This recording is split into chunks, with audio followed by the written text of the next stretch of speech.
میں آج اسٹور کی صفائی کرنے کے لیے گئی تھی۔ کافی دنوں سے میں اسٹور کی صفائی کرنے کا سوچ رہی تھی، کیونکہ وہاں پر بہت سارا کاٹ کباڑ اکٹھا ہو چکا تھا اور اب نئی چیزیں رکھنے کے لیے کوئی جگہ نہیں تھی۔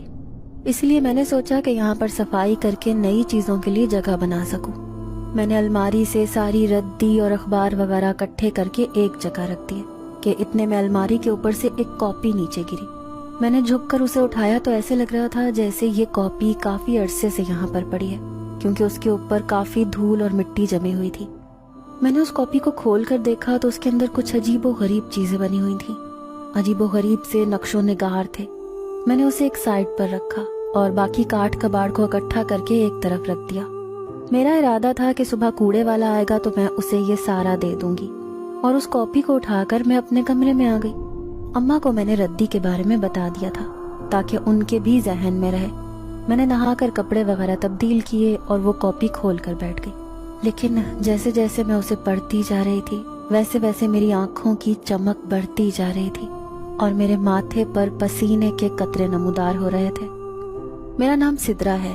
میں ایک 21 سال کی جوان اور خوبصورت لڑکی ہوں۔ میں اور میری اماں اس گھر میں اکیلے رہتے ہیں، جبکہ میرے ابا باہر سعودیہ میں ایک نوکری کرتے ہیں۔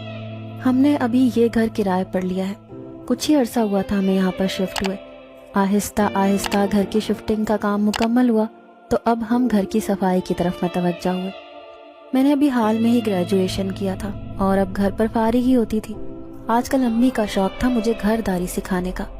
امی کا کہنا تھا کہ اب پڑھائی تو مکمل ہو گئی ہے، اسی لیے گھرداری بھی سیکھ لو تاکہ کل کو تمہاری شادی کریں تو تمہیں ساس سے تانے نہ سننے کو ملے۔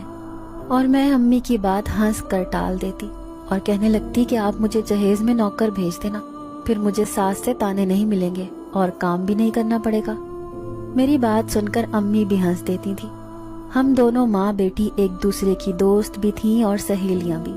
ہمارا وقت بہت اچھا گزر رہا تھا۔ ابو ہر 3-4 ماہ بعد کچھ دنوں کے لیے آ جاتے تھے۔ حالانکہ اب ہم نے ابو سے کہا بھی تھا کہ آپ پاکستان شفٹ ہو جائیں اور اس نوکری کو ختم کر کے یہاں پر اپنا کوئی کاروبار کر لیں، لیکن ابو کو شاید وہاں کی عادت ہو گئی تھی اور وہ ابھی پاکستان شفٹ ہونا نہیں چاہتے تھے۔ میں اور امی اپنے حال میں مست ملنگ رہتے تھے۔ اپنی مرضی سے ہم اپنی زندگی گزار رہے تھے۔ میرے ننیال والے تو دوسرے شہر میں آباد تھے، لیکن ددیال یہیں پر ہوتا تھا، اسی لیے اکثر ان کی طرف چکر لگتا رہتا تھا۔ وہ بھی ہماری طرف اکثر آتے رہتے تھے۔ راوی چین ہی چین لکھ رہا تھا کہ اس میں ہلچل تو اس سے پڑی جب اس گھر کے اسٹور کی صفائی کے دوران مجھے وہ کاپی ملی۔ میں نے اس کاپی کو کھول کر پڑھا تو مجھے کچھ عجیب سی چیزیں ملی جو کہ میں نے اس سے پہلے کبھی نہ دیکھی نہ سنی۔ ان میں ایک ایسا وظیفہ لکھا ہوا تھا جو کہ جنات کا وظیفہ تھا، جس کے مطابق میں اگر وہ وظیفہ کرتی تو 3 دنوں میں کروڑ پتی بن جاتی۔ مجھے اس بات پر یقین تو نہیں آیا تھا اور میں نے بے تحاشا ہنس کر اس کاپی کو بند کر کے رکھ دیا تھا، لیکن دماغ میں بار بار یہی بات آ رہی تھی کہ آخر یہ کاپی ہمارے گھر میں کیا کر رہی ہے، حالانکہ یہ ہمارے سامان میں یہاں پر نہیں آئی تھی۔ شاید پہلے سے ہی یہیں پر پڑی ہوئی تھی، کیونکہ اسٹور میں ابھی بھی پرانے کرایہ داروں کا کچھ سامان پڑا ہوا